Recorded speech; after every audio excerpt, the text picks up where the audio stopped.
Welcome to the BXG podcast, the podcast where pop culture and nerd culture meet at the nexus of the universe and are melded as seamlessly as people named Michael Richards in Making Bad Decisions. I am one of your hosts, Brenton Bestwick, alongside my host, the pride of Fredonia, Greg Filson. How are you tonight, Greg?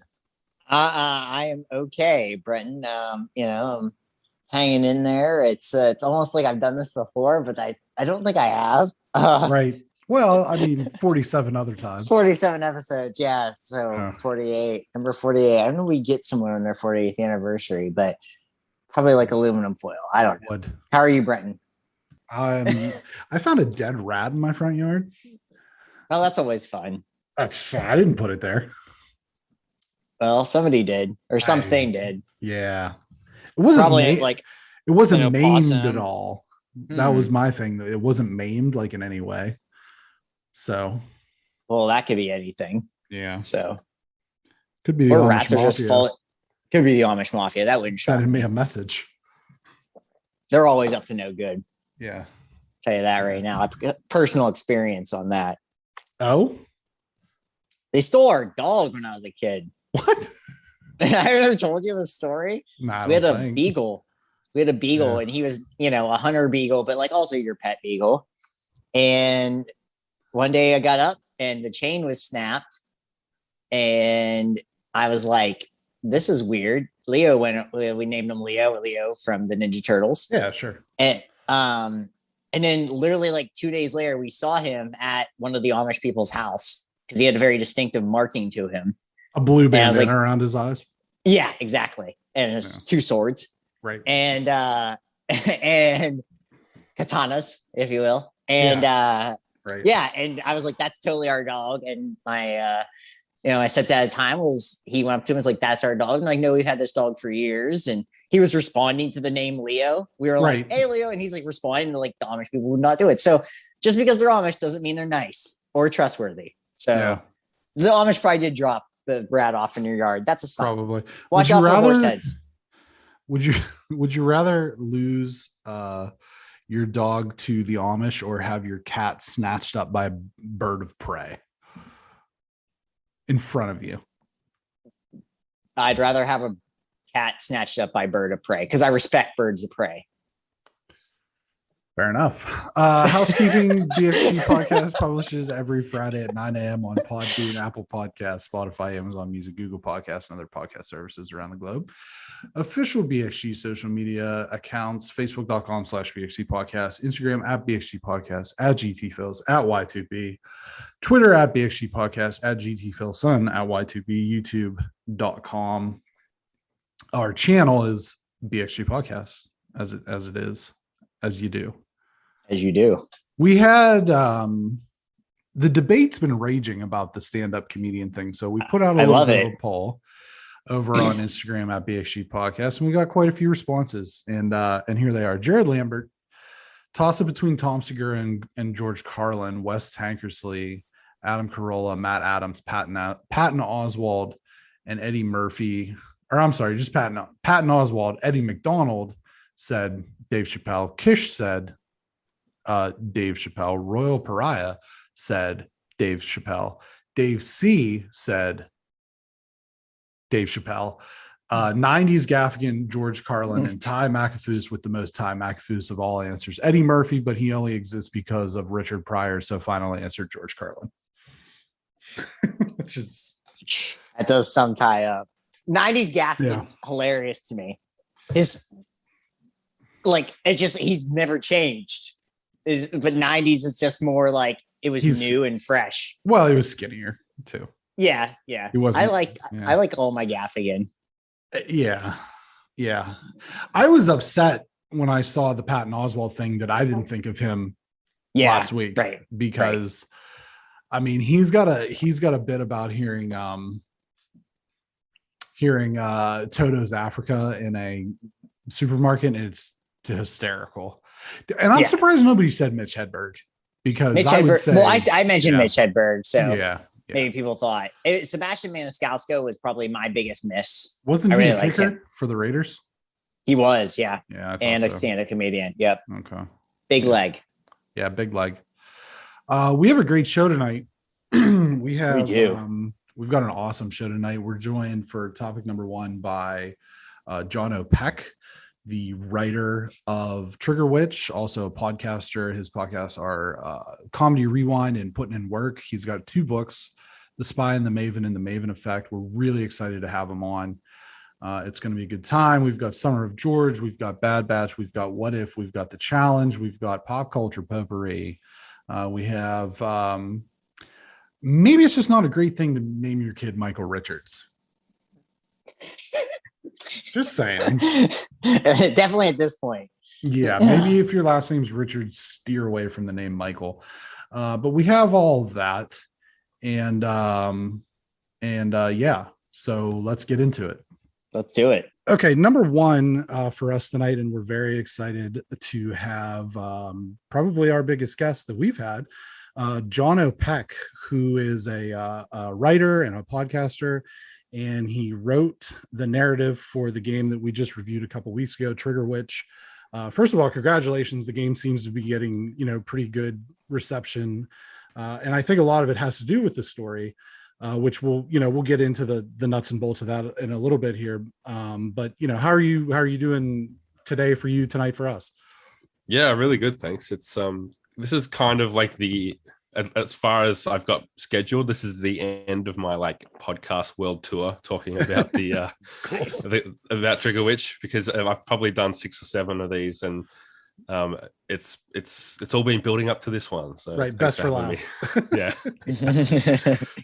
So like I said, we did a video review with our friend Ty here a couple weeks ago. We talked very glowingly about the story, but also the gameplay in general, and how it's I feel like it's kind of like a love letter to sort of, I know a lot of people have said Link to the Past. It feels more Secret of Mana to me, but maybe that's just because I've played that fairly recently. But the story itself, I mean, it's super unique. Where did the idea for witches toting these heavy duty firearms kind of come from? Yeah, so the Rainbite team that's been together for 4 or 5 years at this point put out their first game, Reverie, and then I guess they wanted to amp things up from then, because that was more of a Zelda almost like shot for shot, in the terms of, instead of the sword they had like a cricket bat, and it was hand-to-hand combat at close range, and I think there wasn't a whole lot of complexity to the combat. So from what I understand, being an outsider, just a contractor that's worked on the game, Dan, who's the director at Rainbite and the lead artist, had the idea to do a similar style of game in terms of the simple kind of 16-bit Zelda kind of style graphics and everything, but adding some shooting, and I think just the concept of a fantasy setting with guns in it was something new that he didn't recall seeing before. So that was really the impetus for the vibe and the style of the game, and going for that contrast between cute, colorful pixel art and then gory blood and bloodshed. Yeah. It's so comically over the top. It's we just watched Suicide Squad, and that's kind of just the heavy duty, the blood and the gore it kind of fit in with that theme. So it was originally, I'm gathering, their idea, and then you kind of sort of massaged it out. Yeah, exactly. It was more or less like the world was created, and the basic outline of the plot was there, in terms of you've got this portal, shoots out guns, you've got these witches that have turned them into a religion, and then there's an enemy that comes along that has to be chased down and overcome. So that was the story when I got there. So for me, it was a matter of fleshing it out and turning it into a world that makes sense and is connected, and the gameplay all kind of feeds into the narrative as well, and vice versa. How long was that process? I mean, that's something I always find is, with writing anything, whether it's a video game or books or anything like that. What's the timeline for something like that? Yeah, so for me, I probably, like, the bulk of my work was done over probably 4 or 5 months. And then from there, it was about just like coming back to it and adjusting things. Cause I got like ahead of the development of the game, basically, because writing's a lot easier to do in a short amount of time than building an actual game. So I would write like one of the dungeons as far as like the story of that dungeon, and then they'd come back and be like, oh, we decided to change the boss from this to this. So I was like, okay, how does that conflict with what I've already done? I have to go back and fix it. Or they add a mechanic, or they add like a broom section, you know, one of the shmup flying broom sections. So I have to like think about like, okay, how do we work narrative into this so that it's not just dropped on the player out of nowhere? So there was a bunch of those things that would happen throughout development, which was a fun challenge as a writer to kind of address those and try and feed them into the world. And pretty much right up until, you know, release, I was making tweaks and corrections and fixes, even if it was just something that I'd go back and see and I didn't like exactly how something was phrased, or I missed a punctuation mark here and there. That you know, it's always different when you sit down and play the game versus reading through like a text document to see how things feel on the screen and in the context. I might write something and then the setting that it ends up being drawn in is completely at odds with what I pictured when I was writing it. So that's another example of where, I had to go back and say, it doesn't feel right based on the art. So I'm going to make a last minute tweak. So just one of those things, and you kind of mentioned it as far as like tweaking things and such, was there was a lot of homages to different things. I think there was like the Sacred Symbols trophy, for example. Confirm or deny in the one Goblin tent, was it a Princess Bride reference? It was. I threw like tons and tons of references into this game of different things that are, you know, meaningful to me. That one in particular was actually a request from one of the other guys in Rainbite that was like, we've made this room with these two goblets. Can you add something in here that ends with inconceivable? And I was like, awesome. Sure, why not? Yeah, that's awesome. That's one of my all-time favorites. And I guess you talk about you writing it in your own process. How much input do you have on making the mechanics or any of the specifics of the gameplay work within the nature of the story? Are you able, after writing, are you able to do anything, when the actual like game itself is being built? Sorry, can you rephrase that? I'm a bit confused. Oh, sure. Like, how much input did you have on making the mechanics of the game? Beyond, once you kind of have your script together, I guess. Yeah. I mean, probably a very, very small amount, because the guys, like the Rainbite guys, are the experts. Like they've studied this, they've made games before. So if anything, it was more like just me suggesting things as a player. Like if I got to play like an earlier build, they'd ask, what do you think of the reload system? Or, and like, what do you think of, the checkpoints or the fast travel? So I'd give my feedback, and as much as any tester, when it's early in the game, you've got a bit of ability to maybe shape the way that it goes. But then there's things that I would suggest that end up being in the game as far as environmentally. So for example, cool.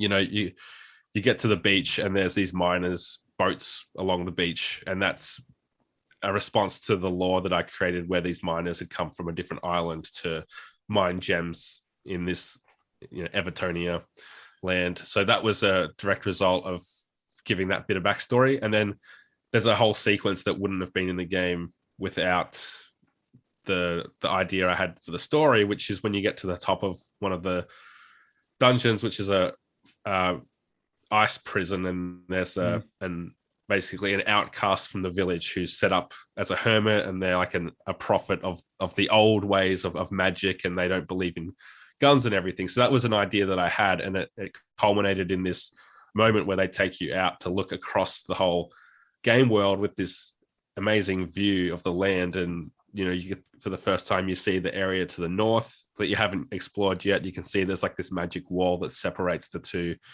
and people may have finished the game or seen screenshots, but that's where the game ends as well, and the credits roll, because it's such a beautiful kind of closing shot.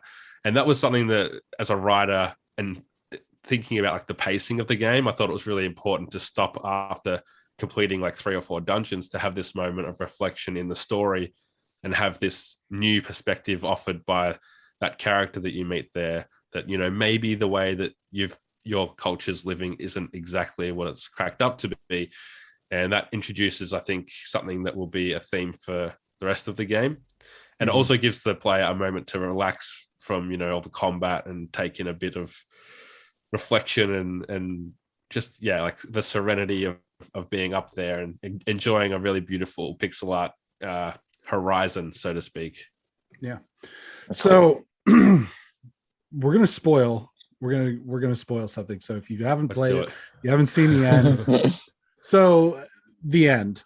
Where did the idea come from to have the primary villain be, as I stated in our review, like literal actual Joseph Stalin? That was, again, the guy that came up with the concept for the game, Dan. Okay. I guess he was thinking, like, who could we make this villain? And Hitler's been done to death. Sure. So why not Joseph Stalin? It's a fun thing to do, as far as like the whole Russia thing is a concept that is fun to explore in games. I can't really think of a game that has, you know, you're taking on Stalin and his comrades, in terms of, like, we've seen Wolfenstein and we've seen all these other games that do it with the Nazis. Sure. And I think, like, some people look at it as like a really out of left field thing, and like, why did you bring this real world element into a fantasy story? But I really love the way that makes the guns and the portal make sense. Like it actually has a meaning beyond like the shock value or the meme value of like, oh, it's Joseph Stalin. Like it actually, if you actually pay attention to the story and read like the notes that you pick up in the Russian dungeon, and you take in like what Stalin's saying, it's like, okay, so the Russians set this whole thing up to explore an alternate dimension and discover the power of magic so that they could further Stalin's takeover of the world. Sure. Quest for domination. I kind of got when you make it to the last dungeon there and you hop out, I was like, is that the hammer and sickle? And I kind of like started to piece it together a little bit. Yeah. And then you get Tesla's gun. Ty, who reviewed it with us for the video, had said that leading up to it, the first few times you see the Man in Black, you see he's got like a mustache. His theory that it was, and I don't know if this is a compliment or an insult, but his theory was that it was Jack Black from Nacho Libre. So I'm not, like I said, not sure if that's a compliment or an insult. But either way, I really thought that, like you said, the shock value, but also you tied it in a way that kind of made it make sense past that. But it was very funny. And that was one of the things that we had both said, is you have to play this game. It's not terribly long. I mean, it took me about 9.5 hours to get the platinum trophy. So just playing it for that, you know, the narrative and the ending and how it just kind of totally comes out of left field is well worth playing the game. But it's also, it's very fun. It plays well. It plays very smoothly. So yeah, kudos just on all of those topics, though, just about the game. It's funny, like, sorry to interrupt, but go ahead.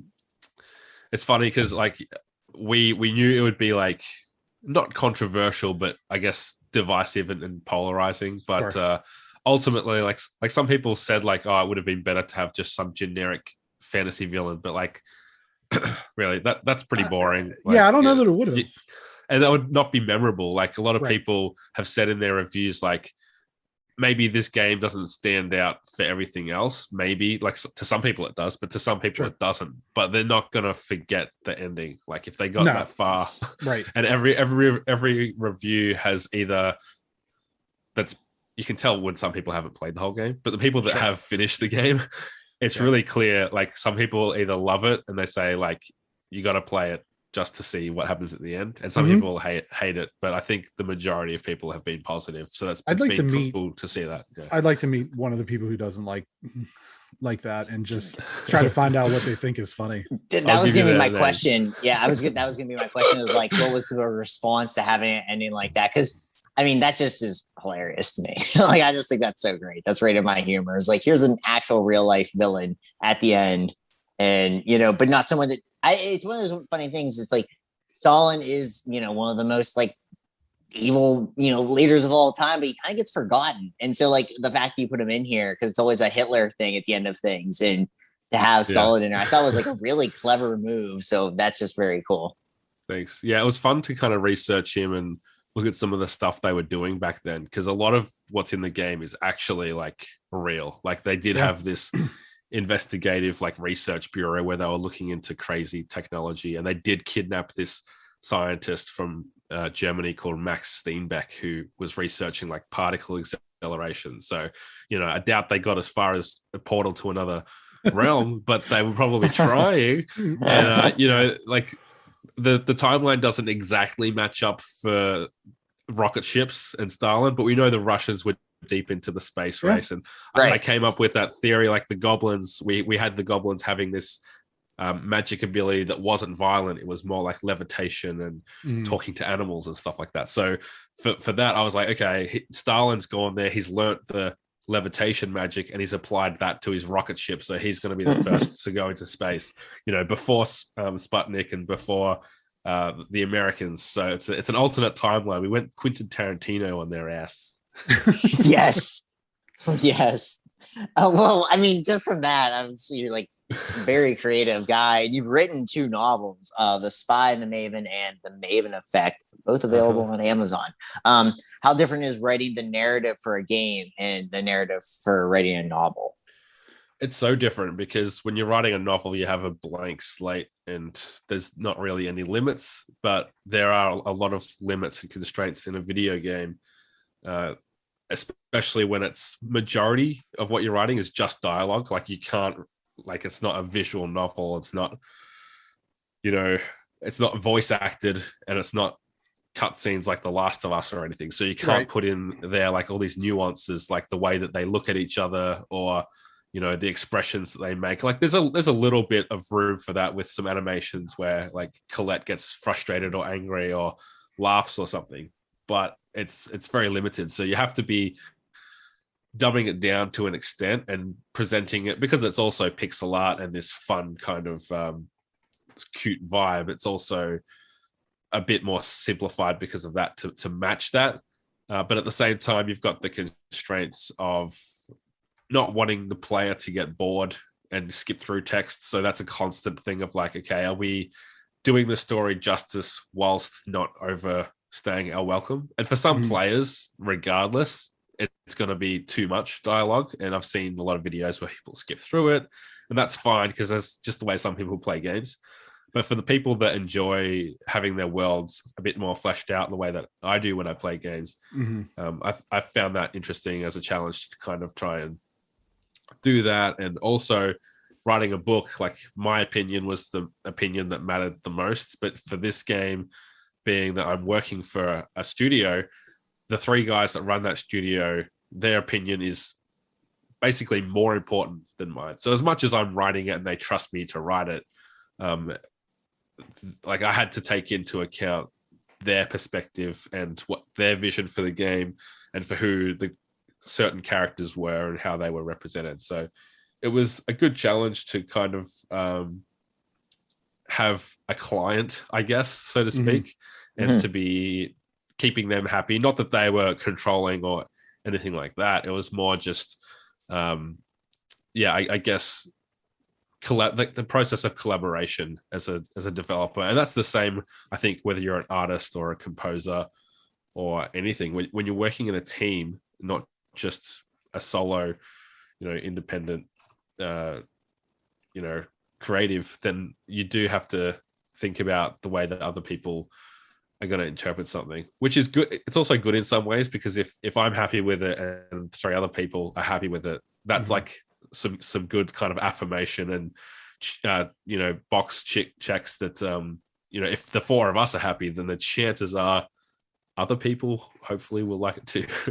Sure. Yeah.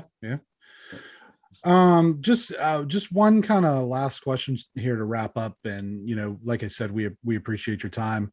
If you had any advice for people trying to get into, because you're involved in a lot of stuff, games. I know you did the sound, some of the sound stuff with this as well.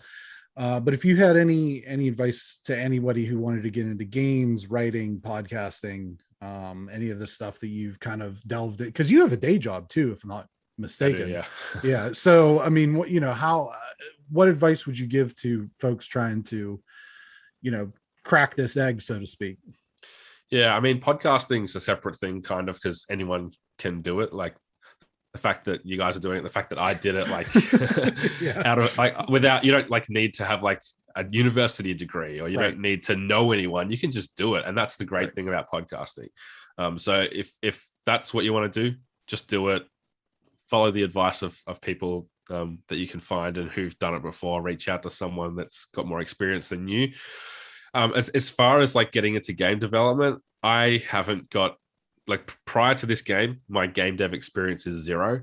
And the way that I got into it is simply that I had the skills in terms of I'd written these 2 books. I've been a journalist for my whole professional career. And I that means that I can edit, I can, write professionally. So if you've got a skill in something, whether or not you've got game dev experience, there should be a way that you can apply it to games. It's just a matter of finding what that is, whether it's marketing, social media, maybe you're an accountant, maybe you're a lawyer. Game companies need all these things too. But especially on the indie scene, you might have a skill that people who study programming don't have. And that's what I did. So from there, it's like applying that skill to the area that you're interested in, but you have to know people that are looking for that as well. Sure. I don't think there'd be many indies. I mean, I'm about to find this out myself as I search for my next gig, but there aren't exactly a whole lot of small indie studios with money to just be splashing around to writers and to people that have these skills that aren't entirely essential to getting a game out. So you just really have to network and know people and try to go to the conventions, meet the indie developers that are working on these things, be part of their community, get in their Discords, get in their Twitter feeds and whatever it is, to try and build relationships. And from there, like, that's how I got into this game, is that I had a friendship with the people that made it through interviewing them on my podcast, Puttin in work years ago. And from there, they knew that they could trust me as a worker, and they knew that I had the ability because I'd published my books. So I guess, to sum it up in a succinct way, it's like know what your skill is and have a skill, and then know how you can apply it to game dev, and then find people that might be the right fit for you and make yourself available to them. Greg, any follow-up? Do you have anything on the forefront that people need to be aware about, or going forward for you? Promote yourself. Yeah, promote yourself is what I'm asking, basically. Yeah, I mean, if you've got this far without playing Trigger Witch, it's been spoiled for you by now, but go and play it anyway, because it's really fun. And like, even if you know the twist, the second time you play through, you'll see all these little hints towards, the world that is revealed towards the end. Otherwise, there's physical editions if you are a really big fan of the game, so you can still pick up a Switch or a PS5 collector's edition, or just a regular physical edition through Play Asia. I don't have any games coming out after this because I just finished it. But if you're an indie dev listening for some reason, let me know if you need some help, because I'm looking for that. I've got a couple of podcasts, Putting in Work, which is my interview show, and then Comedy Rewind, which is my comedy rewatch podcast looking at 90s and 2000s movies. So that's always good fun, part of the 8-bit community. And that's it. Thanks for having me on the show. It's always fun talking about something that I've put as much thought and effort into as Trigger Witch. And thanks for the review and for the coverage and the opportunity as well, guys. Definitely. Appreciate it. It was a pleasure. Like I said, we really appreciate your time. And good luck with everything in the future, man. I hope that we're able to have you back for whatever the next game is. I'd love to. That'd be awesome. All righty. Thanks Thanks a lot. Thanks. All right. Well, we want to thank Jono Pech for joining us. That was awesome. Really great time. Hopefully we'll talk some NBA next time we have him on. I know he's a basketball fan. So we'll move into the running theme of this summer, the Summer of George, with friend of the program, Matt Adams. Matt and I have been friends since college, so really happy to have him on. He picked a really terrific episode, The Parking Space. It's the 39th episode of the sitcom Seinfeld. The episode was the 22nd episode of the third season. It aired on April 22nd, 1992. The story of the parking confrontation was inspired by a similar incident that happened to writer Greg Daniels' father. Coming from an alley to a flea market in New Jersey, Elaine and George damage Jerry's car when George drives over a large pothole. When they get to his apartment, they conveniently find a parking space right in the front of Jerry's building. As George tries to back in, however, someone tries to take the spot by driving in nose first. With neither car able to park, it leads to an all-day argument. Elaine, meanwhile, has come up with a story about the damage to the car. So, Matt, this is how we begin every episode. Like I said, I think this is a really classic, really true to form early Seinfeld. Why did you pick this episode? Yeah, I mean, for those reasons. Also, I love episodes like this, and I feel like it's also a great George episode because it's George having an opinion on something, how to parallel park, thinking he's amazing at something, parallel parking, and then him getting into an argument with someone about why he is right, and then like the whole episode just basically revolves around that, and he's stuck in one area the whole time. And the other reason I really love it is because New York kind of becomes like a character of this, because it's like any big city, it's hard to find parking. When you do find a spot, you're going to fight over it and try to do anything to get that spot. And then upon trying to get into the spot, you might run into someone else who's trying to do the same thing and get into an argument. So I love Seinfeld episodes that do that, where the city plays a character too. And it feels like that because everybody who walks by has an opinion on how do you parallel park and who has the right to the spot, the guy who backs up or the guy who goes in front first or head first. So it was like, I love that they just keep asking people their opinions. Everyone keeps giving something different. There's arguments the whole way.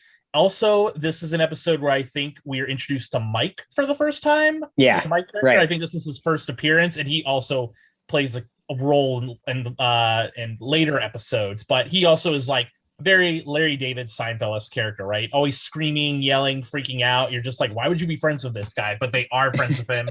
They keep running into him. So I think all of those things mixed together to make this like a great Seinfeld episode. And I know it's not one that like will be on the top 100 list or maybe ones that people remember, but this is one that I really loved when I remember watching Seinfeld, and the episodes that really stood out to me were ones that had this kind of theme with it. What's funny to me about this episode, and all your points are 100% dead on too with that, is also the way it begins is you really have no idea. But Jerry he does the stand-up bit, but with the actual show itself, it's Jerry and Kramer like begging each other for information. This weird like whiny thing that kind of starts it off, and you're thinking it's probably going to be a thing in the apartment. You think the apartment's going to be the episode, and then it completely goes around that. Like you said, the city's the episode. Seinfeld doesn't do it all the time, but when New York is the character, it really is a character, like you said, and I think that's really well done. I love the Elaine monologue to Jerry about the kids chasing the car, and he's like, got guns. And then they just turned around and went home. And so I think there's all these like best of everything. Kramer's very offended he wasn't invited to go to the flea market. And, it all ends up with like Jerry was just trying to host people and he doesn't even get to watch the fight at the very end. And so it's a best of everything on that end. And the fact that, you picked a George episode, Summer of George, he has the hat, he shoves it on Newman's head. It's super funny. There's all these like very weird little things. The kid that rips Jerry's tape apart in another episode is there. And, it's just like, it really covers a lot of bases. It's a really funny episode. Like you said, it may not, to me, this is a true Seinfeld fans Seinfeld episode. It's not going to be like a person that watches this passively. If you're into Seinfeld, this definitely cracks a high threshold for you of like what Seinfeld should be. Brenton, what do you think of this episode? What sticks out for you in this? It didn't stay like this, but it starts out with George and Elaine being together, which is kind of an odd pairing because it's usually, you know, George and Jerry are up to their hijinks and then Kramer's doing his thing and Elaine's doing her thing.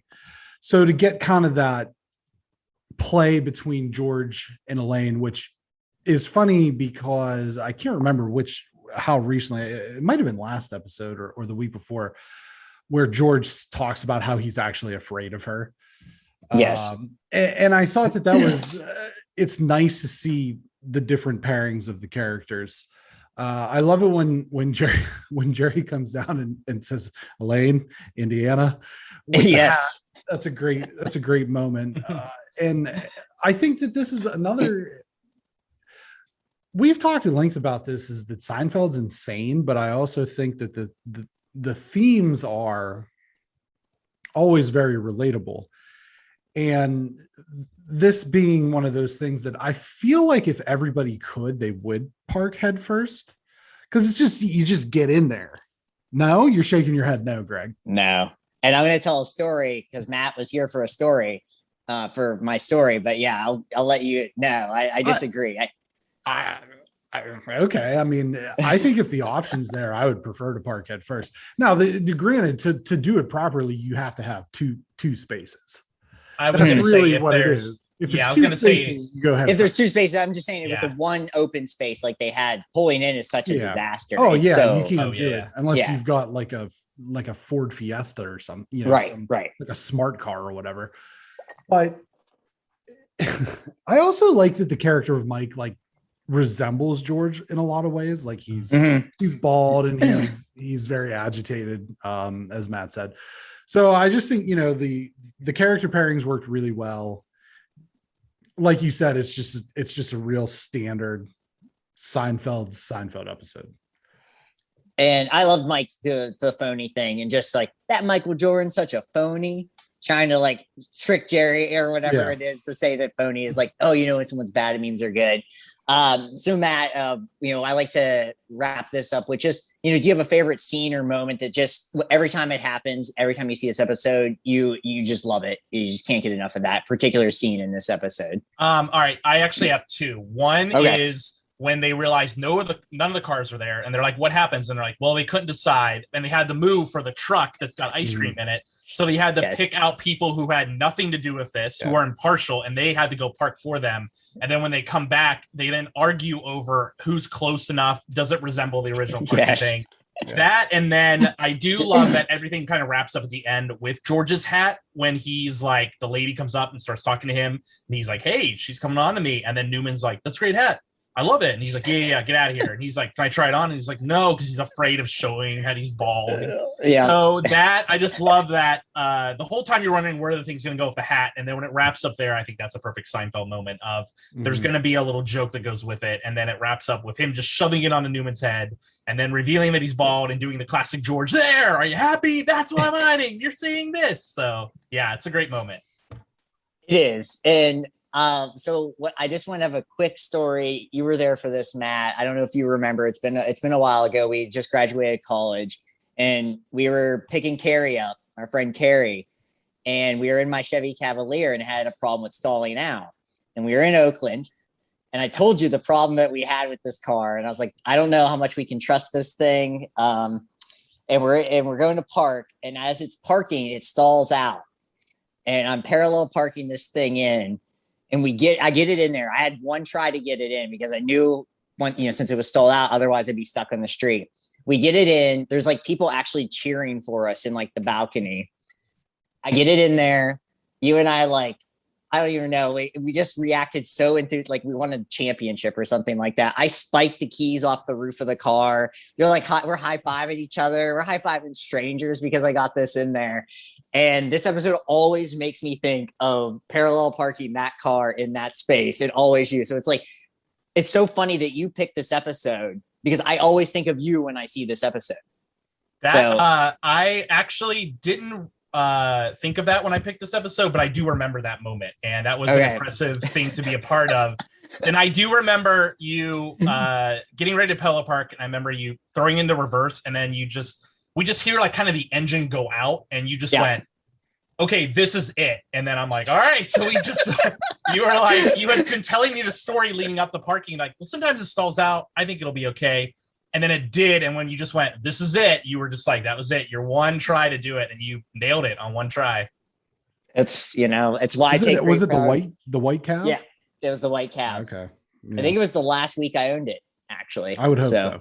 Yeah. Well, Matt, it was awesome seeing you. Thank you for picking that episode in particular, because that was funny that you did. Thanks for being a friend of the program as well. We appreciate it for sure. And maybe we'll have you back on for something else sometime, Matt. We really appreciate you being on. Yeah. Thanks for having me. Brenton, good meeting you for the first time. Sorry I didn't say hello before, but good meeting you. And yeah, thanks for having me. This was great. Second time. Pirates home opener. That's right. That's right. Against the Dodgers, I think. That was, oh man, that was a long time ago. But that okay. That was a long time ago in a galaxy far, far away. Yes. All right. Thanks again, Matt. Take care, buddy. Yep. Take care. Thanks. All right. So we really appreciate Matt and coming on, Summer of George, picking a great episode, The Parking Space. We're down to one episode of, one more Summer of George to go. And then we move on to the fall. Who's going to join us for that? I don't know. The dog days of summer. Maybe Jason Alexander. That'd be great. Would you give up your spot? Yeah. If Jason Alexander. If Jason Alexander wants to come on and pick an episode of Seinfeld, it's not even giving up my spot. That is just at it. He'll just be the show. I tweeted at him like a few weeks ago. Maybe I'll tweet at him again. I Instagram messaged him. Oh, there you go. Yeah, so we'll see what happens. Right. We move on to number 3, the challenge. Spies, Lies, and Allies, episode number 2. The challengers seem to, after 1 week, have a better feel for how this season of the challenge will be played.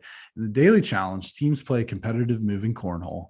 As one challenger sits in a helicopter and throws gems, aka beanbags, to their partners who are sticking out of the sunroof of an SUV below. Fessy and Esther, who as a team will now be known as Fester moving forward, win the daily challenge. Fester hatches a plan to throw Kells in, which makes sense since he is built like and kind of resembles Deontay Wilder.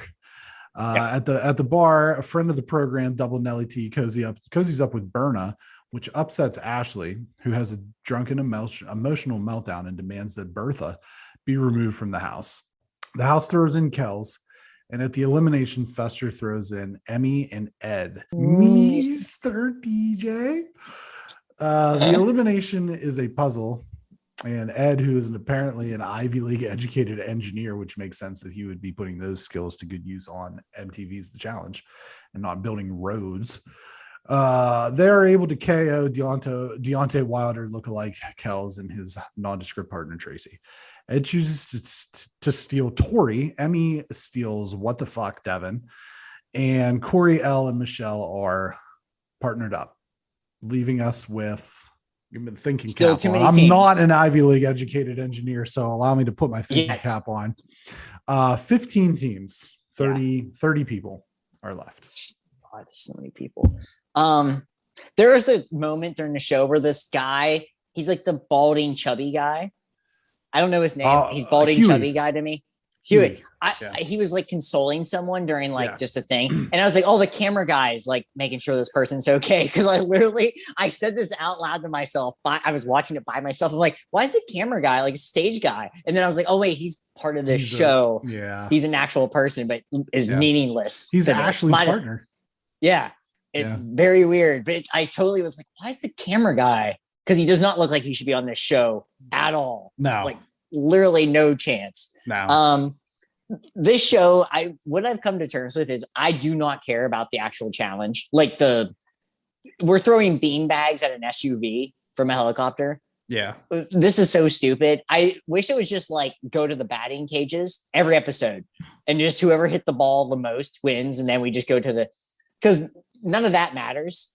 It's all stupid. Let's just get to what we want, which is everyone talking behind each other's backs, them partying, and then people making terrible decisions like picking Devin, which I like Devin. We like Devin. Yeah. Hopefully a soon to be friend of the program. I'd love to have Devin on, but he was even like, completely shocked. He was like screaming, like, I have no idea basically why I'm here, but I'm going to pretend like I am the best on this show, even though I know I'm not, and say it actually all the time. So yeah, it was a weird episode. Emmy going Mr. TJ was multiple times. Her accent's great. She's not, and she's Romanian. She's Romanian. Yeah. And yeah, you're going to call it. And then also, I had to pause it when she said that she was afraid of howls. Yeah, I didn't know. I was like, what the fuck did she just say? I just assumed it meant either she was afraid of howls, which meant wolves to me, and maybe that was just Romanian for wolves, or heights. I thought it was. There's a T in there. I guess it could have been like wolves from a height. She was scared, which you don't want to go against wolves when they have the higher ground. That's true. The high ground. But and then also my other favorite part was when Tracy is like talking, and I've watched a lot of reality television. I've never seen someone with nothing behind the eyes as much as this person. There was nothing there, literally nothing. I mean, it's just like one of those things where you really do feel like you could like put a marble in one side of the ear and it would pop out so fast you couldn't catch it. God bless her, but there's nothing there. And she was on like some stupid show from wherever she's from, like one of those dating shows or whatever. So this show, I think she was on Survivor Spain, maybe. Whatever she was from. Maybe, I don't know. She was. I don't know. It was rough. I'm going to tell you a dating show, but I'll tell you what my favorite part. I'm actually really bummed that Kells is gone for two reasons. Yeah. Number one, I actually think that he could be look at the guy. I mean, even TJ said it. The dude's a specimen. You know what I mean? Yeah. I definitely think that Fessy was intimidated by him. And that's why he was like trying to bust the move and like make bullshit deals. I think that he would have been fun to watch in like a hall brawl or something like that. I mean, the dude plays DN for the English, whatever, the developmental football league or whatever. And that's just to clarify, because somebody told me like, oh, I didn't even know that was a thing. It was like, well, it is a thing. And the Panthers had a guy that started left end for them for like the last 2 years and won a player of the week. So it's like a legitimate thing. Right. They haven't produced a ton of, I think they've only like a handful of guys, but I also think that he had the potential to be very funny.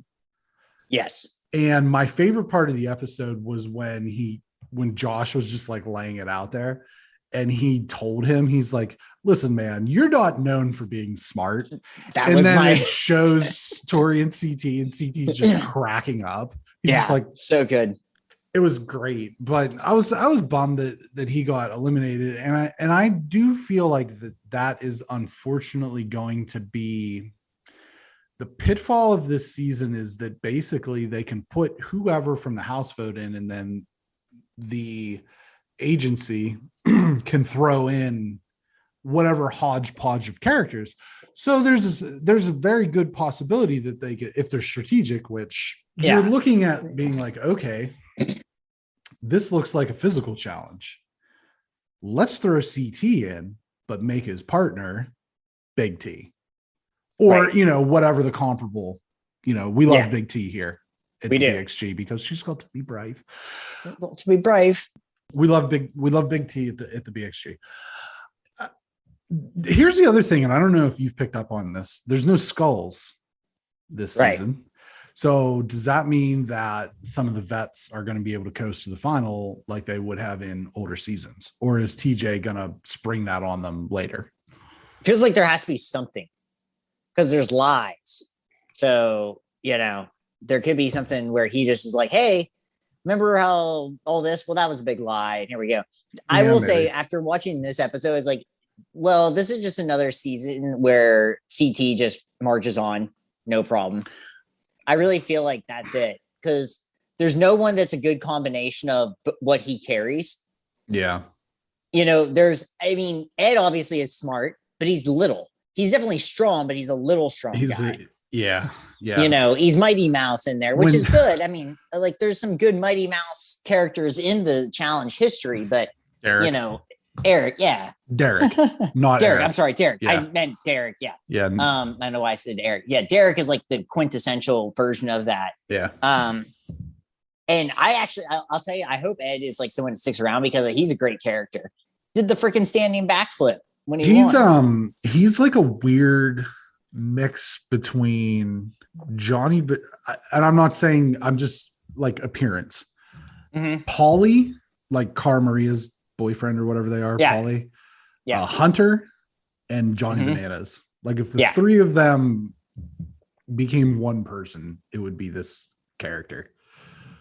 So my guy, you're an Ivy League educated engineer. Like, what are you doing? Well, he's so smart. He knows he can just come up on the show and have stuff. Like when you follow these guys on Instagram or whatever, they're like, "Oh, let me show you off my like freaking Porsche." And it's like, you never even won a season and you own a Porsche. So we should he doesn't also have to do anything. Note that Josh's partner was deactivated. I don't remember who his partner was. Yeah. And I don't know the circumstances. And so he got partnered up with Amber B, who was the female winner from last season. Now, we did talk about, you and I weren't sure what was up with Nom last week. We said maybe get some physical therapy. We dug a little bit deeper. The show was at some point shut down because there was COVID amongst the cast members. I have not seen him confirm that he had COVID. Right. But there was rumors floating around the internet on Twitter and what have you, that, you know, they had some COVID amongst the cast members, and one of the people got really sick and couldn't return. So I'm guessing that was Nom at this point. So we wish him all the best. We do. We know that he's very fragile. He's very fragile.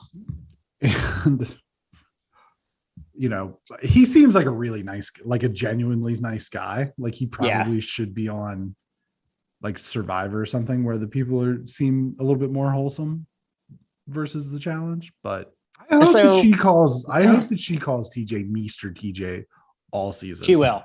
100%. She's scared. When he called her, he called her whatever, like Miss Emmy or whatever. It was Miss cute. Emmy. Yeah, it was cute, but she's got to get those emotions under control, because or not, because it's great. Well, it's good TV, but also like, this is the thing that I never understand about any of these shows. The show is about me getting to the end and winning, not me getting you to the end and maybe one of us will win. It's about me getting to the end and me winning. Yes. And when these people are like, I can't believe they betrayed me, they're snakes on any of these shows, Big Brother, Survivor, The Challenge, it doesn't matter. Right. They all take it so fucking personally. That is the show. That's the show. And that's the kind of the thing that I appreciated about Kel, is he was just like, you got me. Yeah, that was a good move. Yeah, that was a good move on your part. Josh, you obviously aren't smart enough to devise a plan. I love it. It's just like, Kels is going to be around. He's going to be around for a while in this, for sure. Unless he makes the NFL player. Yeah. Well, either way, we win. Even he gets to be on the in the NFL, and he'll be playing like, hey, we saw him before he was famous. Right. So, you know, more of this season. This will be the longest season ever in the history of television, because there's 9,000 people left, I believe was the number you said earlier. Yeah, 9,000. Including cameramen that shouldn't even be part of the crew. But we'll move on to the Marvel portion of the program. What if second episode, and it's when T'Challa becomes Starlord. In the second episode of Marvel's animated anthology series, Yondu outsources the abduction of Peter Quill and Taserface and Kraglin come back with the Prince of Wakanda. T'Challa, Chadwick Boseman, grows up a Ravager and assembles a ragtag team that includes Yondu, Michael Rooker, Nebula, Karen Gillian, Kraglin, Sean Gunn, Korath, Jijumon Hansu, and reform Mad Titan Thanos, Josh Brolin. The crew conspires to steal an artifact from the new lead galaxy gangster, the Collector, Benicio del Toro. They fight off the Collector, who has a deluxe bag of tricks, and the Black Order to save the galaxy and return to Earth just in time for Ego, Kurt Russell, to meet his son, Peter Quill, who works at a Dairy Queen in Missouri. So what? Missouri. I believe it's pronounced Missouri. Depends. Yeah. Missouri. good journalism school there, University of Missouri. But Missouri. Yeah. So, Britton, what were your takeaways from this episode? My concern was that they showed a lot of they seemed to show a lot of this in the trailer for the show. They seem to show a lot of the first episode as well. Mm-hmm. They seem to show a lot of this episode. The story was, I mean, it was fine. It was whatever. There was no, it was the story, right? I honestly feel like the coolest thing for me in this episode was seeing Thanos be a good guy, basically. Yeah, but like still, but still backing his point. Yes. It's like, well, that sounds a lot like genocide. It's like, well, it's random, but efficient. It's efficient. It is efficient. I really thought that was funny. Like, I thought I thought it was funny. I thought it was really well done. I really liked that they threw in a lot of the music elements. Yeah. That worked really well. There's something about, I don't know if they're messing with their voices a little bit, but I know, like, we knew that this was Chadwick Boseman. I mean, it's been all over the internet that this is Chadwick Boseman's last performance and he's in 4 episodes or whatever. But for some reason, the characters do not sound like themselves. And I wonder if they're messing with it a little bit to make it like more high pitched or something like that. Because that's what it seems to me. It seems like all the characters' voices are in a higher octave. And the one that really threw me off was Benicio del Toro. I was like, there's no way that's Benicio del Toro. And then in the credits, it was like, no, that's actually him. I was shocked by that. I was like, that doesn't sound anything like him. Yeah. And so that's why weird. I wonder if they're messing with the audio a little bit. As far as, I mentioned this, so this is like a very mild spoiler. This is like a banana pepper mild spoiler for our Marvel episode that will come out on Tuesdays. I don't like Nebula, and I don't like any of the scenes that she's in. So like, it was kind of a bummer for her to be a big part of this episode. Like, it just, I thought of you immediately. It took me out of it. Yeah. It took me out of it, especially she's like a blonde wig or something on. Yeah, she's got that hair. Was strange. The other thing that I really liked was the Howard the Duck. Oh yeah, little Seth cameo. Green. Yes. Howard shows up in all the Guardian stuff. The one of the first true Marvel movie heroes, Howard the Duck from back in the day. I really, the interesting thing was that, like, because of how noble T'Challa is, the Ravagers become like Robin Hood almost, But again, the action was great. It was really cool to see a melding of like different characters that you wouldn't necessarily think that you'd find together. The character of Korath being basically like T'Challa's biggest fan was really funny. So funny. But I still come back to the best part of this episode for me was Thanos. Oh yeah, Thanos was my favorite part, just because it comes out of nowhere too. Yeah. And you're just like, oh, okay, Thanos is a good guy now. That was really funny. I think like my biggest takeaway, other than Thanos, was just like Peter Quill sucks. Yeah. And that's like the funny thing. It was just like, the galaxy would have been fine if it wasn't Peter Quill, but he kind of like screws everything, which is literally like the point of, Infinity War. If he just doesn't lose his emotions, they get the glove off and, boom, it's one of those like funny things where like they kind of like the wink and the nod. He's working at Dairy Queen, which is about as like good as you could expect Peter Quill to be doing. Well, and I think that is a kind of an Easter egg towards Guardians 2, because there's a Dairy Queen prominently featured whatever that thing, when Ego's seeds or whatever come flying out of the ground. Right. I just, it's efficient. It's efficient. Yeah. Sounds like genocide. Well, it sounds a lot like genocide. It's random, but efficient. Sounds like me. Actually, that's like that might be my Instagram profile now. Random but efficient. Random but efficient. Yeah. Sounds like genocide. Random but Yeah, I thought that they kept that one under wraps pretty good because we'd seen all of the T'Challa and Yondu, or Ravager never flies alone or whatever. Is like, is that a catchphrase? So very good, but obviously, I didn't feel let down by this at all. No, you know what I mean? No. And I think that there was a part of me after the first episode that felt a little bit let down. We saw so much of the Captain Carter stuff. We saw so much of it, yeah. And it just that's not a storyline that really jives with me to begin with. So I felt kind of let down. There was a schedule. Somebody posted like what the release schedule is going to be. Let's see if I can peep that real quick.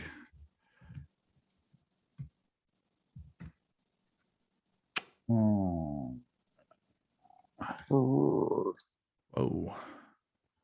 That's like for diets. That's not what that's intermittent fasting diet is not what I'm looking for. I'm not even sure. You're not looking for that? I typed in what if schedule and it came up intermittent fasting diet, which is exactly what you're looking for. Exactly what I was looking for. Yeah, it's somewhere, but I don't have the wherewithal to find it right now. So I'm not going to worry about it. I just think I think every episode is going to actually get better every time. I swear I'm kind of, because the fact that they put a Chadwick Boseman featured 1 second makes me think it can only get better. Because like, why would you do that otherwise? I think it's just, I hope it just gets weirder. That'd be fine too. Weirder is probably better. Yeah. I hope it gets really, I just hope the further along it just gets weirder and weirder. I mean, we get Marvel zombies and all these different things like Doctor Strange, Spider-Man and stuff. I just hope that it just keeps getting just stranger and stranger and stranger. Drax was not. Oh, the bartender Drax. Yeah, bartender Drax was not voiced by Dave Bautista, and Peter Quill for like the 2 words or whatever that he says at the end was not Chris Pratt. Yeah. Which I sent you that thing, and I guess I should explain why whenever I say his name now I laugh, because I saw somebody tweet, why would they name their kid after a rodent? Crisp Rat. And now I can't unhear that. Every time I hear his name, I just think of Chris Pratt. Yep. Chris Pratt. That's what I should have made that rat that was in my yard. Yeah. I fried it up, put it in the air fryer. There you go. Chris Pratt. That's horrifying. Number 5. That's delicious. It's efficient. The Bad Batch season finale, Camino Lost, as Tapoka City is bombed into oblivion by the Empire. The troopers of Clone Force 99 race to the Marauder, nearly drowning multiple times, which I almost hit that prediction. In the lab, we learned that much like Boba Fett, Omega does not have an enhanced age. So though she is a child, she is technically older than all of her brothers. The Batch continued to grapple with Crosshair's decision to remain loyal to the Empire and leave him behind as they escape Camino. Meanwhile, Dr. Nalase will be putting her cloning science to good use for the Empire, which may shed some light as to how Palpatine is even a thing in the Rise of Skywalker. What do you think of the season finale? I thought it was a good season finale. I mean, you get like the holy crap, are they actually going to drown? Like I was laughing because they're drowning and I'm like, Brenton just nailed it. They're just drowning for this episode. I'm like, this is really funny. And it actually does make you anxious and all that stressed out kind of thing. And they get out of it, but it's like very like much a thing where like, are they going to get out of this? Like several times. Yeah. Right. Yeah. Like several times. And so that was good. The fact that like Crosshair, like he still helps, but he's like, I'm not joining your side. I'm still on this side, and that's just the way it is in Star Wars. You can like kind of you understand the other side, but you're like, I am still not going over there. And that goes with both sides of, Star Wars. So I thought it was a good ending. There's, obviously it leads to season 2. We get the cliffhanger kind of deal with Dr. Nalase. And so, yeah, I thought it was a good way to wrap up a season and not, obviously not a series. So I was mostly, I thought for the most part, like a good episode. Like it's so funny how much it changed when we thought we were actually at the penultimate episode, we were kind of disappointed. Yeah. And then it wasn't actually the penultimate Right. episode. And like the last 3 episodes have been really, really good in my opinion. I thought very Star Warsy, very much, you know, good versus bad, but doesn't the good versus bad is also very gray. Yeah. I will be honest. I was a little bored with this episode. I think that they kind of shot the wad a little bit with the 15th episode. The 15th episode was great. It almost makes me wish that they just would have mushed it together and made it like a movie or like a one long episode. Yeah. Since they did the premiere as one long thing, right? You know, like a I think it was like 76 minutes long or whatever. Why not just push those together? I get wanting to do it on a cliffhanger, but there just wasn't a lot going on. I mean, you learn some key points. We see Nala say, you know, she's going to be doing some cloning things. So she's going to be doing, you know, like the whole scenario with possibly Snoke, possibly Palpatine. So hopefully we'll get to relive those fucking nightmares. But I did see that this officially ends the Clone Wars storyline. Like the Clone Wars is at an end. So I assume that this will kind of transition into Rebels, and we'll start to see in season 2, you know, we saw it in season 1, the seeds of the Rebel Alliance being sown, but you know, I think in season 2 we'll probably see a little bit more of that. And there's still some loose threads out there. You know what I mean? There's still some loose threads that need tied up. So, you know, putting a bow on the entire season. How did you feel about season 1 of the Bad Batch, especially in light of the fact that this is our first foray into animated Star Wars? Better than I thought it would be, honestly. Like it exceeded my expectations for it, especially after, you know, the kind of the middle where a lot was we're just doing our mission filler. Yeah, filler stuff. Yep. And you didn't know where it was going. So I don't even know what my expectation necessarily was. Entertainment value, you know, I mean, like just kind of get me through whatever. It made me more excited about, you know, season 2, of course, and Star Wars in general. I'm just, you know, I'm always going to be in, but it's just, you know, it does tell you there are like good people behind this and want to make good storylines. And it's hard to write 16 episodes, but the way they finished, I thought was still strong.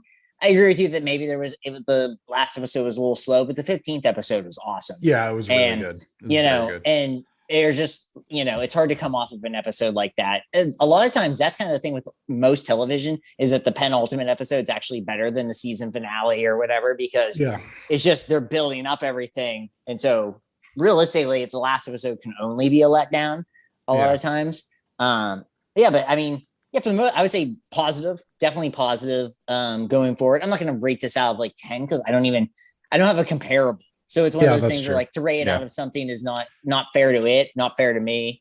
But no, I just leave it positive and looking forward to the next season. Yeah. I think that between this, The Mandalorian, with really, they seem to be giving stewardship of the franchise over to Dave Filoni and Jon Favreau.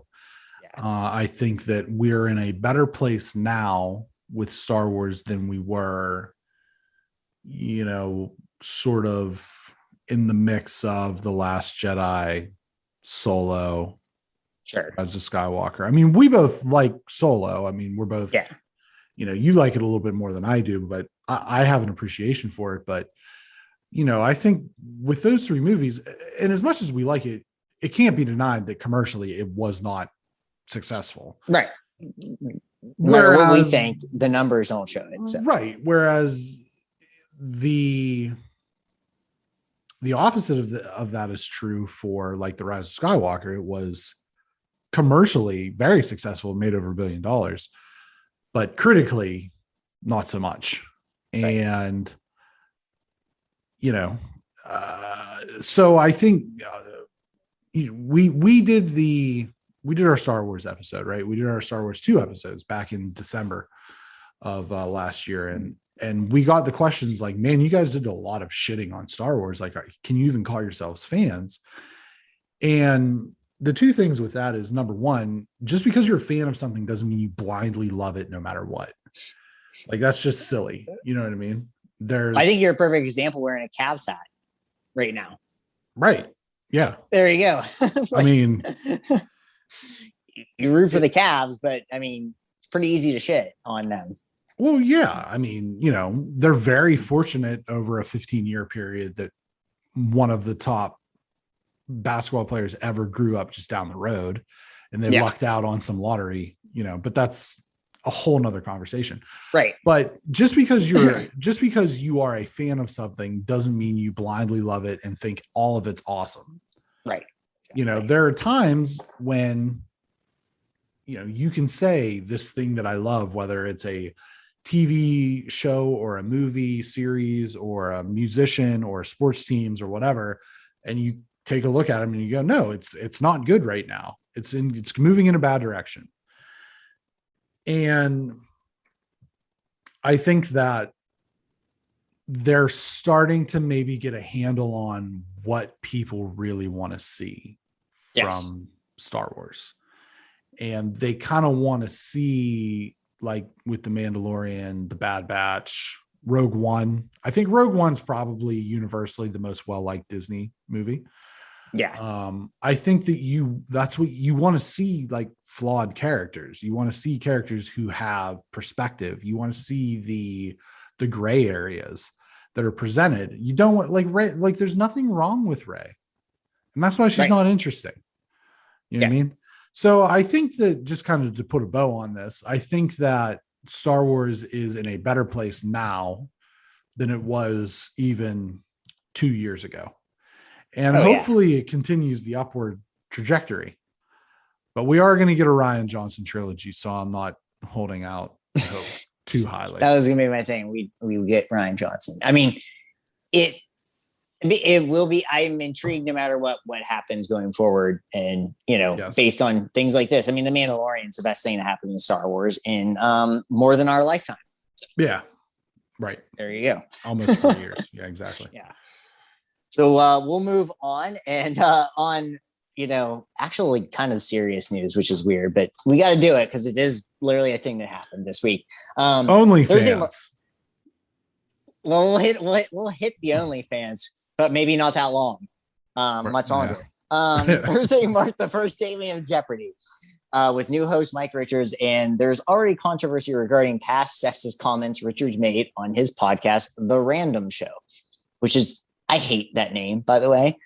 Richard made crude remarks about women, drug use, while using derogatory words and phrases about a bunch of things. The Ringer provided audio clips to verify their remarks. That podcast, The Random Show, has been since taken off the air. You can't find it on any of like podcast services, but you can find us all of the podcast services. On all of them. All of them. Richards apologized on Wednesday and said, even with the passage of time, it's more clear that my attempts to be funny and provocative were not acceptable, and I have removed the episodes. He said in a statement, my responsibilities today as a father, husband, and public personality who speaks to many people through my role on television means I have a substantial and serious obligation as a role model, and I intend to live up to them. Okay, end quote. What is how not to get off on the right foot when you are the new host replacing a legend? This is an absolute disaster. And when you're the boss that gives yourself the job, it's just, I mean, I don't even know who should have been it. I mean, I know a lot of people said, you know, various things. Everybody was all over the place with this, but it's like, he should not, they should have been a thing where he couldn't have done it. And now, like, this show, which is like revered, and Alex Trebek was beloved by everyone. Now this guy is in it, and it's crap. And like, we have this to start off with this thing, and it sucks. I mean, whether he's good or not, people are going to not think about that for a really long time. I don't think it's going to be that long. I think the way I should say, in the world of television, a very long, like 3 months is actually a long time. Yeah. In the world of daily television. And like, people will still kind of go back on this. It's sort of funny. I mean, like, another Mike Richards had a really tough time coming back after saying things that weren't like that much different than what he said. I mean, in this terms of, these comments were crazy. If you want to check it out, I do suggest going to the Ringer and going back for people, but it's gross and weird. And the story the Ringer did was amazing and like Vanity Fair level-esque reporting. But yeah, this is just weird that it almost felt like all those tryouts were just for nothing, which is weird to me. Well, he wasn't even supposed to be one of the guest hosts. No, because he filled in because somebody balked at coming to California because the COVID numbers were so high. Right. And then he did it. And then he's like, well, I'll just hire myself. Yeah, that's kind of weird that would be allowed by the studio just as a conflict of interest sort of thing. I didn't even realize until you read it out loud that was the name of that show. Yeah. Random, because it's spelled RANDUMB, random. Yeah. I mean, Michael Richards, Cosmo Kramer had an absolute meltdown on stage doing stand-up, and that was it for him. Yep. And so, but this is one of those things that's like, when were these comments made? 7 years ago. So there has to be a statute of limitations on these things. I don't disagree with that. My issue with all this is he knew he said this. He could have got ahead of this. That's like really all my when you're a public figure, if you did something wrong, just if he would have done this 6 months ago and be like, hey, you know what? I had a podcast. I said some stupid stuff.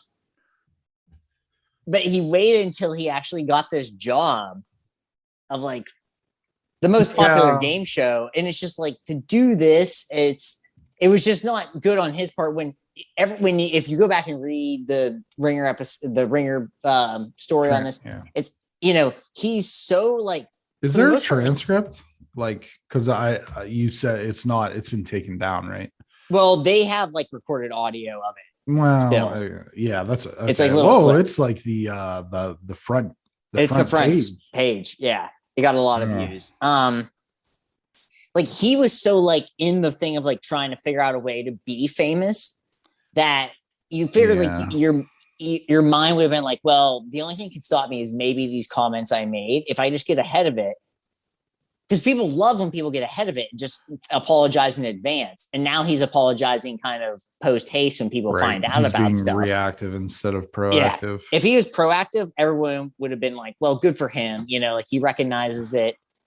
It looks weird. I think it's a bad look for the company too. And it's just, if he's not good for like the first 3 months, people are going to lose their minds. And if he is good, then he is good. And that's ultimately the show, but it's weird. It's weird as someone who loves Jeopardy and, we couldn't expect Alex Trebek to be there forever, but there is a certain like thing about Alex Trebek being like a father figure of the show. Yeah, sure. And so you get a guy like this that does this. It's just weird. And I don't even know if I thought anybody that tried out should have been the host. I saw clips of everyone. I didn't think anyone like stood out. I wanted Aaron Rodgers to be it just so he's out of my division. But beyond that, it was just like, I didn't really, he was fine. The snarkiness was good. That's what I appreciated out of Aaron Rodgers. But I still was just like, you could still just have people keep co-hosting it for a while. What was the harm in that? And I don't know. It just seems weird. I'm less hung up about like he made these sort of like shitty comments on this podcast, and because we make shitty comments all the time, and but like there was some commentary in the Ringer. I just kind of skimmed through it real quick about him like insinuating that he would have laid off one of the Price is Right models had he known she was pregnant, and like said that they should have been wearing shorter skirts and bikinis and stuff. So there's definitely like that aspect of it, which I feel like that's more troubling with the fact that he basically hired himself. Like, don't say messed up stuff. Like, it's bad, but people do that. Yeah. I mean, it is what it is, but that's more to me that's worse because that's using your position for personal gain. Right. Which I don't agree with. I mean, I don't agree with saying like racist things either, but yeah, the personal gain things. I mean, honestly, like I think that's kind of the thing where like he did this and then he's like, well, let me promote myself too. Yeah. And that's weird. I'm sure he wasn't thinking about promoting himself to the host of Jeopardy 7 years ago when he was making these comments. No, he like go back and read it. He actually had like a thing about like always wanting to be like a host of something big. And okay. Yeah. So he did have like this kind of thing going on, but we can move on. It's just weird. It's very much the news literally came out yesterday and here we go. Moving on, we do have our potpourri news section, which comes on the heels Jeopardy of theme here. Yeah, there we go. My favorite category on Jeopardy. Disney executives confirmed that Shang-Chi will be a theatrical release only. Bob Chapek, the CEO of Disney, stuck his foot in his mouth by saying on a recent earnings call that when asked about why Disney isn't adding premiere access to Shang-Chi following the concern over the Delta variant of COVID-19 to the Disney Plus lineup, Chapek said that Shang-Chi is, quote, actually going to be an interesting experiment for us because it's got only a 45-day window for us, end quote. Shang-Chi star Simu Liu took to Twitter with a retort, quote, "We are not an experiment. We are the underdog, the underestimated. We are the ceiling breakers. We are the celebration of culture and joy that will persevere after an embattled year. We are the surprise. I'm fired the F up to make history on September 3rd. Join us," end quote. The losses keep piling up for Disney Brass when it comes to how it's handling its MCU talent. And I would add the early reviews for Shang-Chi are very positive. Yeah, super positive. I can't wait to see it. I'm looking forward to it. And we have 6 Marvel movies in the next 10 months. And I'm down. I don't care anymore. I'm down. Whatever. I watched a lot and I'm fired up for most of them and probably all of them at some point or the other. And this one is just, I think this one's we're going to walk out of it and we're going to be like, yes, just all the goosies ready to go. What do you think about Bob Chapek saying dumb shit? I think it was maybe misconstrued a little bit. I think it was misconstrued. I think it was I don't think he meant it as a bad thing. I think it was this is actually what it is. Yeah. I think he just said it. He just didn't know. He didn't phrase it correctly. He said it. The PR team poorly. needed to. Yeah, the PR team needed to work a little better on this. Media training.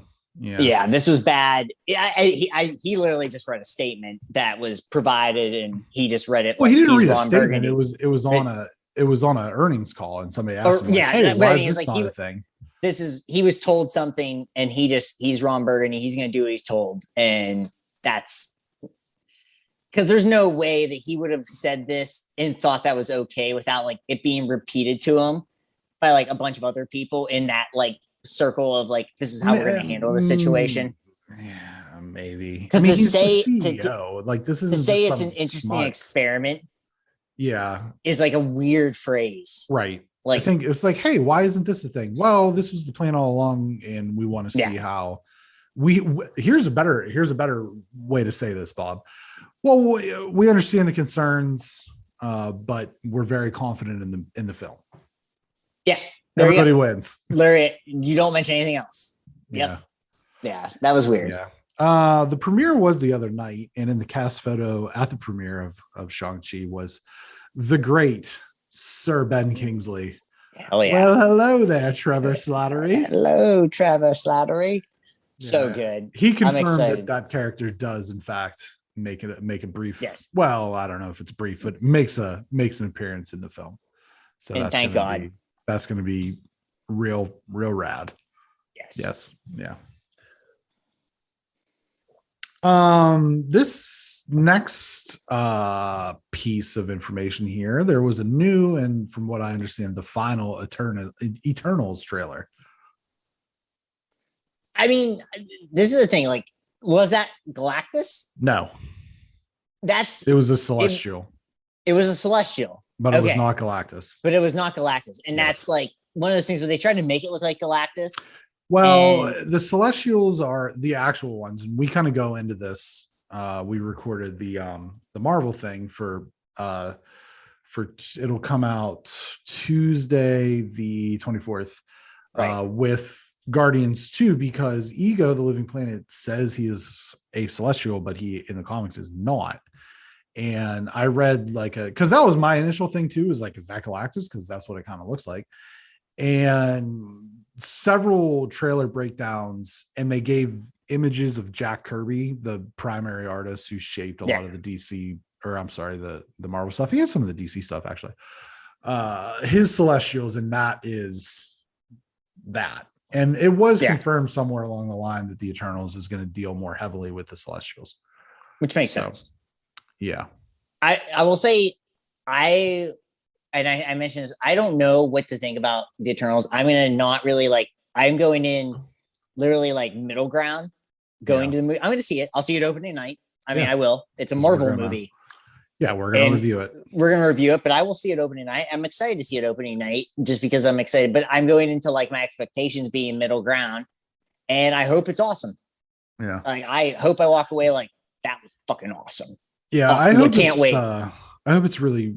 I hope it's also good, but I had some friends text me "Oh man, the new Eternals trailer really hyped me up," and I was like, eh. It didn't hype me up. It didn't change my opinion from what I've said before about it. I was excited at first because I think I needed more. I just needed more Marvel, but then it was when I realized all the other things that are coming with things I actually know and like with Doctor Strange and Thor and Spider-Man, I was like, well, I'm not as hyped, because if this is not okay, then I'm just going to get Spider-Man a month later and I'll be okay. Yeah, so. I'm sure it'll be fine, but as I said, I'm the space stuff is just it's a lot. Emily Blunt will get back to work with the People's and the box office champion Dwayne "The Rock" Johnson for a Amazon original film based on a female Pinkerton detective. Excellent. It'll probably do very well. It'll probably do great because it's got The Rock in it. Yeah, that's all you need. Gangbusters. Or it has Emily Blunt in it, which also makes good money. No, I'm just saying, our movies also do well. What's she in? The John Krasinski movies. The Office? She's not in The Office, but the horror movies. Yeah. A Quiet Place. Quiet Place Part 2. Yeah, I haven't seen that. I want to look at her stuff. I want to see her filmography. And then also the Rock movie. Yeah, well, The Rock's great. Yeah. I feel like great. We've established this. He is great. The movies aren't good. Wrong.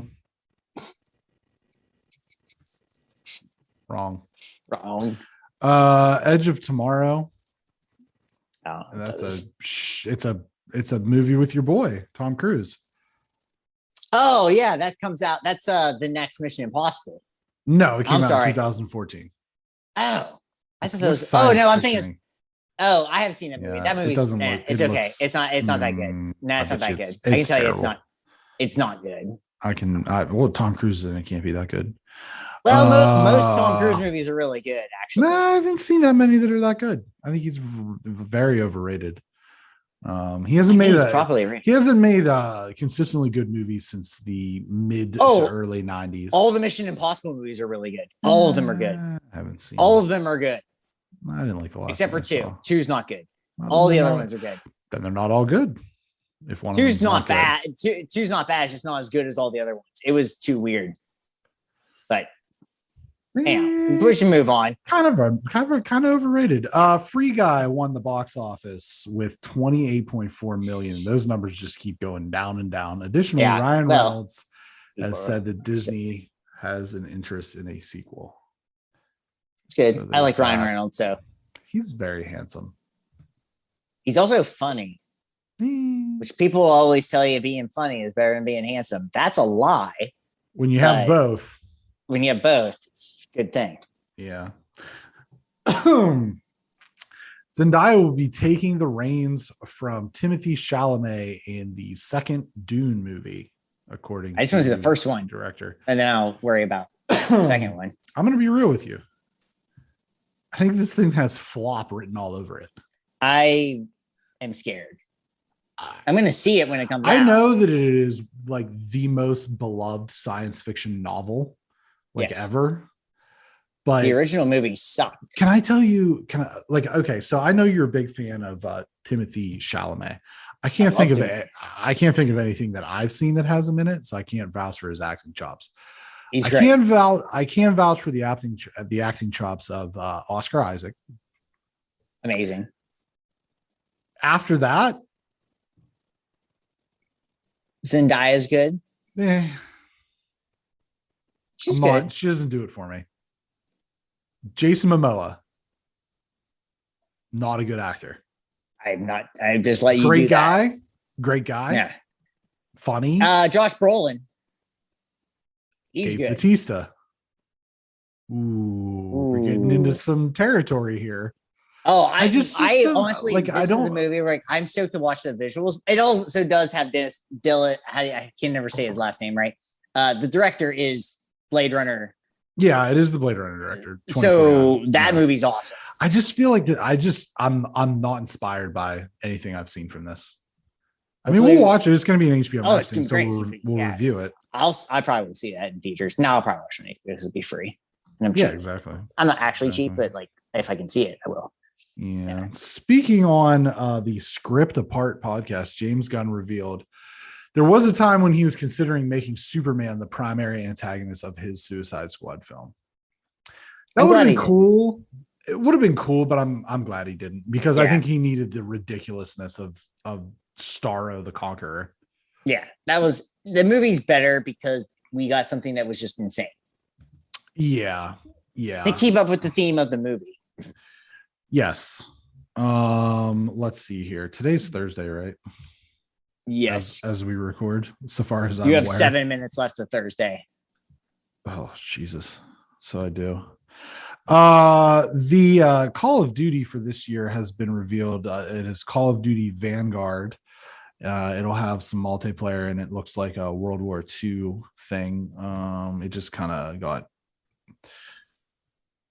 crapped out basically here today. They leaked it earlier this week, and there was some stuff in Warzone today, but it looks like World War II is the theme, and I'm sure it will sell boatloads of copies because it always does. Yeah, right. It will. It's the highest selling game every year. A reliable leaker account on, I'm not sure if it was Twitter or Reddit, has suggested Sly Cooper 5 is in development. This would make sense, as we have seen a resurgence in Crash Bandicoot, Spyro the Dragon, and Ratchet and Clank in recent years. The leaker stated Sucker Punch would not be making the game, and that would be in line with Sly 4, which was made by Sanzaro. But with Sanzaro being part of the Facebook-owned Oculus team, it is unclear who might be developing the game, if it is in fact real. If it's real, I'm down with that. I love the Sly Cooper games. They're awesome. I would sign up. Sign me right up for a Sly Cooper game. Great games. Sign me up for a remaster. I'd play those. I'd be definitely down with that. And another excuse me. Another leaker in a different form via an article sent in by listener Jared Lambert suggests that there might be a solo Hulk movie on the way. It is possible, with Sony and Disney playing nice with Spider-Man, that Universal could follow suit, and that the Green Goliath could be being set up in the She-Hulk series as a villain moving forward, at least to some extent. Being that Thor Ragnarok contained elements of the Planet Hulk comic arc, it would make sense that World War Hulk, the Planet Hulk sequel in the comics, could also get some MCU love. I don't think that there's going to be a movie. I think that this is going to be She-Hulk. Yeah, I do too. That's exactly what I think. I think that something's going to. They can't do World War Hulk the way they did in the comics, because he gets sent to Sakaar by the Illuminati, which half those characters don't even exist yet in the MCU. And then the plane or the Quinjet or whatever that they send him there on blows up and kills 600 people. So he comes back for vengeance. So he's already back. But they could play around with some different ideas and kind of make him like a little bit of the antagonist for the She-Hulk series. An anti-hero. Well, I don't even want to say an anti-hero, just like he's out there and he's going nuts and we have to stop him. And the only way that we can stop him is with a like-sized force, and Thor's off doing his own thing. So we have to figure out a way to stop him. It would be cool. I know that they toyed with the idea of having Hulk be the villain for the first Avengers movie. So I think that this is something that they've always had in mind. Yeah. They want, I mean, and we've seen Avengers fight Hulk plenty. I mean, we've seen Thor fight him multiple times. We saw Iron Man in the Hulkbuster armor fight him. So I think that it's like possible to have Hulk be the foil for a little bit. It's just, how are they always going to bring it back? I just don't think a Hulk movie, like I get the whole thing with Universal and maybe they play nice, et cetera, but I just don't think a Hulk movie sells. I mean, we've tried it. No. And they never do well. Now, granted, it's a different time. Hulk's been in with the Avengers. He was in Ragnarok. With the right director, it's probably does better.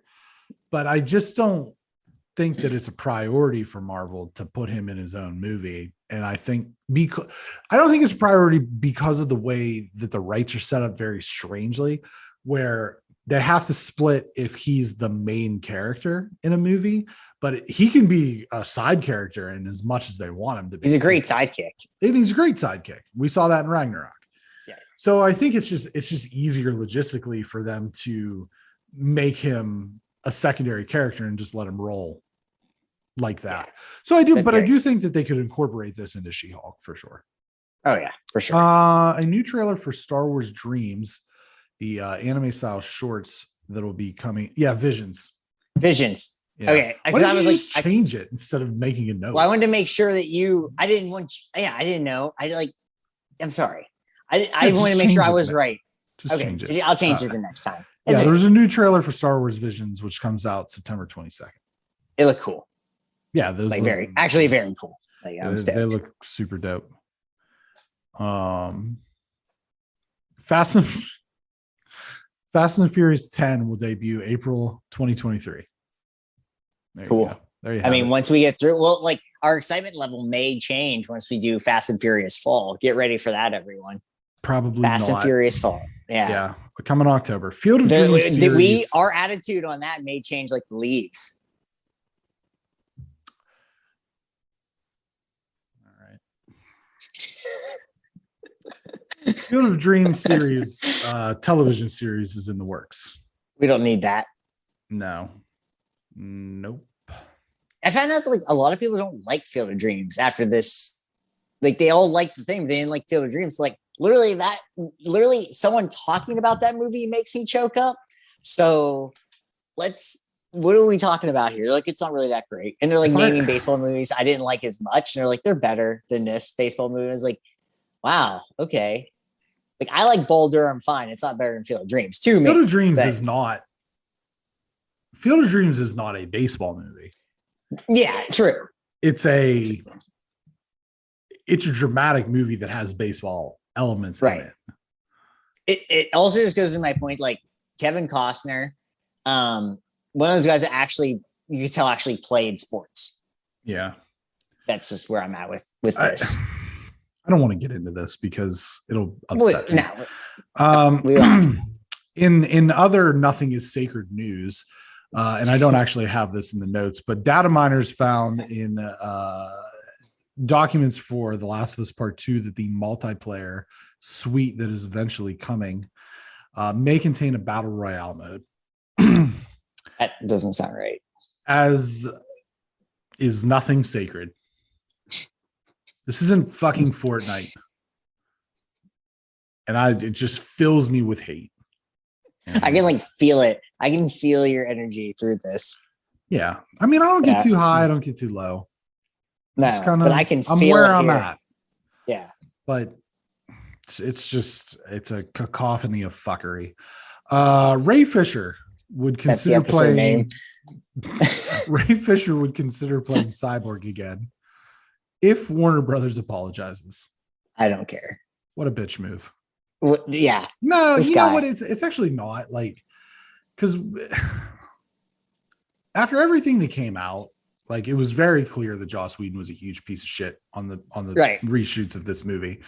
And it was also very clear that he did get a really raw deal because in the Snyder Cut, he was easily the most important character. Yes. And so I understand from those two particular standpoints, but you have to let this go at some point. Right. Like that, you just have to move on. You know what I mean? He has to move on from it. He just needs to just say, like, no, I'm done. I'm done with that character. I'm done with that studio. I'm moving on. I'm going to be, whatever. Yeah. So whatever the next thing is for Ray Fisher, we wish him luck. He was awesome in the Snyder Cut. Yes. And by all accounts, seems like he's probably a decent dude, but he just needs to move on from this. And honestly, I would honestly say that it's less about him moving on, and maybe people just need to leave him the hell alone about it. That's also a lot of it too. Stop sticking a camera or a recorder or a microphone in his face and saying, "Hey man, you ever gonna play Cyber again?" It's like it's over. Like the Snyderverse is dead. Yep. And everybody needs to accept that. No amount of tweets and hashtags are going to save it. The Flash movie and the next Aquaman movie, if those are technically considered in the Snyderverse because they contain the same characters, are the last that you're getting. Get over it. Move on. Move on. And that's what it is. Media recommendations. So this week for the bookstore I work at, I got to interview the author for Subpar Parks, Amber Share. Really cool. The book's really cool. I don't have control of these things. This is beyond me. You just slip it in.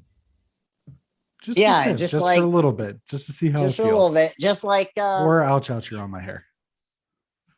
True. Like, hey, and you're doing this. Would you also want to do this other thing? I could, but this is actually something I have any control over or anything. And just like I slipped that in, I'm just shoot your shot. That we have 2 more weeks of August, and it's time to finally get that cruise, that long-awaited cruise. Maybe the kids are back to school, maybe not, or maybe school hasn't started yet for you, or I don't know what's going on, Code, but it's time to book a cruise. People, get yourself out there.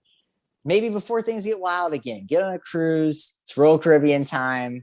Unbelievable experience. Unbelievable experience. And book a cruise, Royal Caribbean. We appreciate it here at the BXG podcast.